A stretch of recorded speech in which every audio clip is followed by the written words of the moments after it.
Praise the Lord. Hallelujah. പ്രിയ സഹോദരങ്ങളെ, mother Teresa ദേവാലയം കണ്ണൂരിൽ ഇന്ന് ഇവിടുത്തെ ധ്യാനത്തിൻ്റെ അവസാനത്തെ ദിവസമാണ്. നിങ്ങളുടെ പ്രാർത്ഥനയിൽ പ്രത്യേകമായി ഓർക്കുമല്ലോ. ഹല്ലേലൂയ.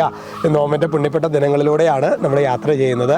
ഇന്ന് നമ്മൾ ധ്യാനിക്കുന്നത് ജെറമിയായുടെ വാക്കുകളാണ്. ജെറമിയ പ്രവാചകൻ ജെറമിയ 38:20 വചനം ഇങ്ങനെയാണ് പറയുന്നത്: കർത്താവിൻ്റെ വാക്ക് കേൾക്കുക, നിനക്ക് ശുഭം ഭവിക്കും, നിന്റെ ജീവൻ സുരക്ഷിതമായിരിക്കും.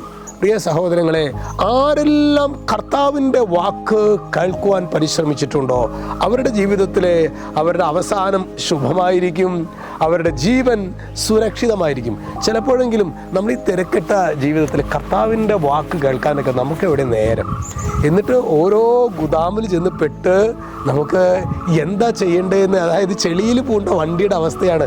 വണ്ടി സ്റ്റാർട്ട് ചെയ്യും തോറും നമ്മൾ ആക്സിലേറ്റർ എടുക്കും തോറും ചെളിയിൽ പൂണ്ട് ആഴപ്പെടുന്നത് പോലെയാണ്. നമ്മൾ നമ്മളുടേതായ രീതിയിൽ പ്രശ്നപരിഹാരത്തിനായിട്ട് നമ്മൾ പരിശ്രമിക്കും, എന്നാൽ നമുക്ക് മുന്നോട്ട് പോകാൻ പറ്റാത്ത വിധത്തിൽ കുഴിയിൽ നിന്ന് കുഴിയിലേക്ക് നമ്മൾ വീണുകൊണ്ടിരിക്കും. അപ്പോൾ അതുകൊണ്ട് പ്രിയ സഹോദരങ്ങളെ, കർത്താവിൻ്റെ വാക്കിന്ന് പ്രധാനമായിട്ട് നമ്മൾ കേൾക്കുന്നത് ദൈവവചനത്തിലൂടെയാണ്, വിശുദ്ധ ഗ്രന്ഥ പാരായണത്തിലൂടെയാണ്.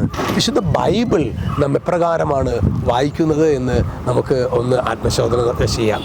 ഈ ദിനങ്ങളിൽ നമുക്ക് പ്രത്യേകിച്ച് നോമ്പിൻ്റെ പുണ്യപ്പെട്ട ദിനങ്ങളല്ലേ, കുറേ കാര്യങ്ങൾ നമ്മൾ ഉപേക്ഷിക്കുന്നു. നമ്മൾ ഭക്ഷണ പദാർത്ഥങ്ങളിൽ നമ്മൾ മിതത്വം പാലിക്കുന്നു, അങ്ങനെ മറ്റു പല കാര്യങ്ങളും നമ്മൾ ചെയ്യുന്നുണ്ട്. ഇനി നമ്മൾ പ്രാവർത്തികമാക്കണം ഒരു പ്രധാനപ്പെട്ട ഘടകമാണ് ദൈവവചനം. നിരന്തരം ഒരു ദിവസത്തിൽ ചുരുങ്ങിയത് 1/2 മണിക്കൂറെങ്കിലും സമയം ദൈവവചന വായനയ്ക്കായിട്ട് നമ്മൾ മാറ്റിവെക്കുകയാണെങ്കിൽ അത് വലിയൊരു ഒരു ഫലദായകത്വം നമ്മുടെ ജീവിതത്തിൽ വർഷിക്കുമെന്ന കാര്യത്തിൽ സംശയമില്ല. ഹല്ലേലൂയ. ദൈവമായ കർത്താവേ, കർത്താവിൻ്റെ വാക്ക് ഇന്ന് ഞങ്ങൾ കർത്താവിൻ്റെ സ്വരം കേൾക്കുന്നത് ദൈവവചനത്തിലൂടെയാണ്, വിശുദ്ധ ബൈബിളിലൂടെയാണ്. കർത്താവെ, വേദഗ്രന്ഥം ഹൃദയം കൊണ്ട് വായിക്കാനായിട്ടുള്ളൊരു അഭിഷേകം ഞങ്ങൾക്ക് നൽകണമേ. രക്ഷിതാവായ യേശുക്രിസ്തുവിൻ്റെ നാമത്തിൽ ആശീർവദിക്കുന്നു, ഇപ്പോഴും എപ്പോഴും എന്നേക്കും. ആമേൻ.